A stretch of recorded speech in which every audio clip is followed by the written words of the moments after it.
Hello বন্ধুরা, আমাদের power point সিরিজের আর একটি নতুন ভিডিওতে আপনাদের সবাইকে স্বাগতম জানাচ্ছি। আমি মেহেদি হাসান। আজকের ভিডিওতে আমরা এই অসাম পাওয়ার পয়েন্ট প্রেজেন্টেশনটি কীভাবে বানাবো সেটাই দেখব। আমরা দেখব কিভাবে আমরা এই কাউন্টডাউনটি তৈরি করব এবং আরও দেখব কিভাবে আমরা আমাদের ডিজাইন অনুযায়ী কালার চয়েস করব ইত্যাদি ইত্যাদি। তো চলুন আমরা একটি নতুন ব্ল্যাঙ্ক পেজ নিয়ে ডিজাইনটি শুরু করে ফেলি। ব্ল্যাঙ্ক পেজটি নেওয়ার পরে আমরা প্রথমে প্রিসেটটাকে ডিলিট করব, এরপরে একটি নতুন শেপ নেব। শেপটাকে নিয়ে আমাদের স্লাইডের পেজের সাথে এইভাবে অ্যাডজাস্ট করে দেব। এরপরে আমরা আরও একটি শেপ নেব, এর উপরে ড্র করব এবং উপর থেকে সামান্যখানি ড্র করে দেব। এরপর উপরেরটাকে ডুপ্লিকেট করে আমরা নিচে নিয়ে আসবো, এরপরে এটাকে মাঝ বরাবর দিয়ে দেব। বাই দ্য ওয়ে, আপনারা অ্যালাইনমেন্টগুলো ঠিক রাখতে ভিউ থেকে রুলার এবং গাইডস এই দুইটা অন করে রাখবেন। এরপরে কাউন্টডাউন ইফেক্টটি তৈরি করার জন্য একটি টেক্সট বক্স নেব এবং 0 থেকে 9 পর্যন্ত টাইপ করব। টাইপ করা হয়ে গেলে টেক্সট বক্সটি সিলেক্ট করে আমরা এটির ফন্ট স্টাইল চেঞ্জ করে দেব ইউরো স্টাইল রাউন্ড হেভিতে এবং ফন্ট সাইজ করে দেব 239।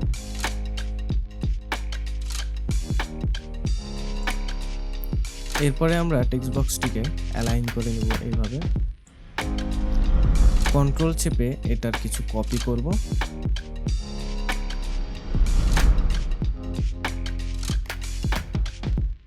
প্রত্যেকটা টেক্সট বক্সের মাঝের গ্যাপগুলো আমরা সঠিকভাবে ফিল আপ করে দেব।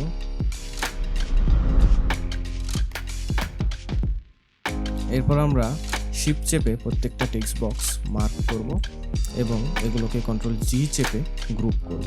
এরপরে এটার পুরো গ্রুপটাকে মার্ক করে আমরা এটার অ্যালাইনমেন্ট সেন্টার করে দেব।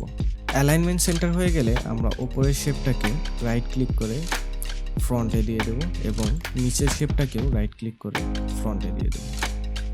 এবার আমরা টেক্সট বক্সটিকে ওপর নিচে করে মিলিয়ে নেব। এবার আমাদেরকে আমাদের 3D মডেলগুলো আনতে হবে।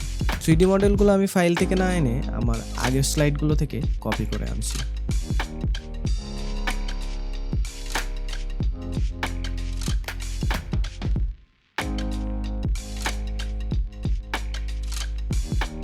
এবং আমরা সাথে সাথে টেক্সটগুলোকেও কপি করে নিয়ে আসব।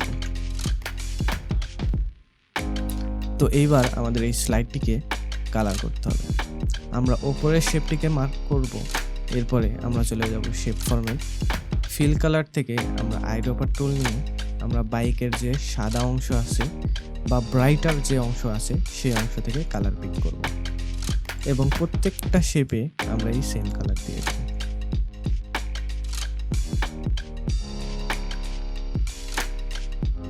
এরপরে আমরা টেক্সট গ্রুপটি আবার সিলেক্ট করব। সিলেক্ট করার পরে আমরা টেক্সট ফিলে যাব। টেক্সট ফিল থেকে টেক্সটের কালারটিও সেই কালারে পরিবর্তন করে দেব।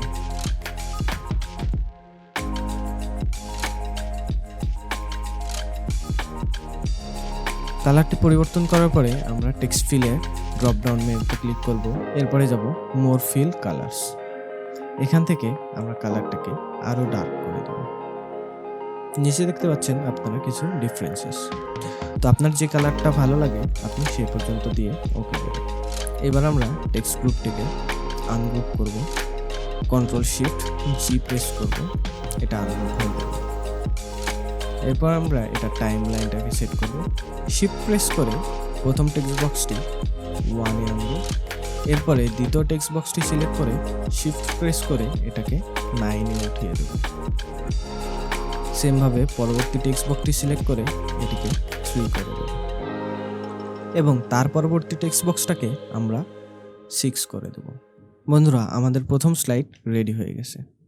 সেমভাবে আমরা স্লাইডটি সিলেক্ট করে কন্ট্রোল ডি চেপে স্লাইডটিকে ডুপ্লিকেট করে নেব এবং সেম প্রসেসে আমাদের ডিজাইনটি কন্টিনিউ করব। বন্ধুরা, আপনাদের যাতে সময় নষ্ট না হয় সেই জন্য আমি আমার এই ডিজাইন প্রসেসটিকে ফাস্ট ফরওয়ার্ড করে দিচ্ছি।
আমাদের ডিজাইনের কাজগুলো এখন শেষ। এবার আমাদেরকে প্রত্যেকটা টেক্সট গ্রুপগুলোকে আনগ্রুপ করতে হবে।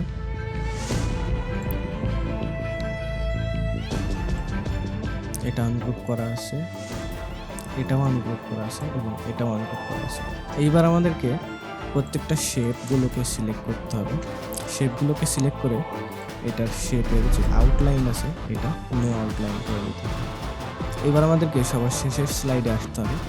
শেষের স্লাইডে আসার পরে আমাদেরকে শেষের স্লাইডে থাকা যে বাইকটি আছে সেইটাকে কপি করতে হবে। কপি করে উপরের স্লাইডে পেস্ট করতে হবে। উপরের স্লাইডে পেস্ট করার পরে এটাকে ডান দিকে সরিয়ে দিতে হবে।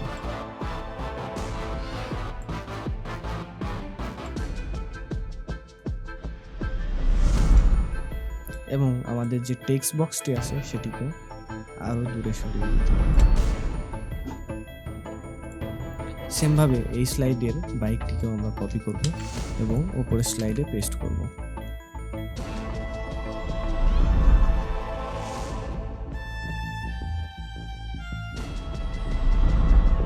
বন্ধুরা, এখানে বাইকের নিচে যে শ্যাডো ইফেক্টটি দেখতে পাচ্ছেন এটি ক্রিয়েট করার জন্য আপনারা 3D মডেলে যাবেন। 3D মডেলে যাওয়ার পরে সাইজের এখানে ক্লিক করবেন। এখানে আসার পরে যাবেন শ্যাডোতে। শ্যাডোতে আসার পরে আপনারা এই প্রিসেটটি সিলেক্ট করে দেবেন। বন্ধুরা, এখন আমাদের 4টি স্লাইড রেডি হয়ে গেছে। এখন আমরা সামনে একটি টাইটেল স্লাইড তৈরি করব। সামনে একটি স্লাইড নিয়ে নিলাম। এবার আমরা এখান থেকে আমাদের সামনের যে স্লাইডটি আছে এটাকে কপি করে নেব এবং এখানে পেস্ট করব। সো এখন আমাদের ডিজাইনগুলো রেডি। সো আমাদেরকে এখন অ্যানিমেট করতে হবে ডিজাইনটাকে। অ্যানিমেট করার জন্য আমরা প্রথমেই ট্রানজিশনে চলে যাব। দ্বিতীয় স্লাইডটা সিলেক্ট করব এবং মরফে ক্লিক করব। মরফে ক্লিক করার পরে আমরা ডান দিকে এসে অ্যাপ্লাই টু অল ক্লিক করব। এরপর আমরা প্রথম স্লাইডে যাব। এখান থেকে আমরা ট্রানজিশনটা পুশ করে দেব এবং দ্বিতীয় স্লাইডেও আমরা ট্রানজিশনটা পুশ করে দেব। সো আমাদের ট্রানজিশনগুলো এখন তৈরি হয়ে গেছে। এখন দেখার বিষয় যে আমাদের ডিজাইনগুলো অ্যানিমেশনের সাথে কেমন দেখায়।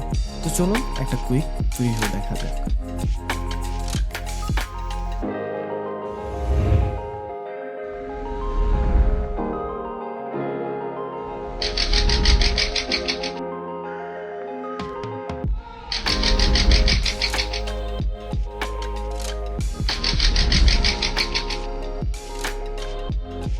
তো এই ছিল আজকের ভিডিও। আশা করি আজকের ভিডিওটি আপনারা অনেক এনজয় করেছেন। যদি এনজয় করেই থাকেন তাহলে ভিডিওটিতে একটি লাইক দেবেন, কমেন্টে জানিয়ে দেবেন আপনার মতামত এবং অবশ্যই চ্যানেলটি সাবস্ক্রাইব করবেন যাতে আমরা পরবর্তীতে এমন আর ভিডিও আনতে পারি আপনাদের জন্য।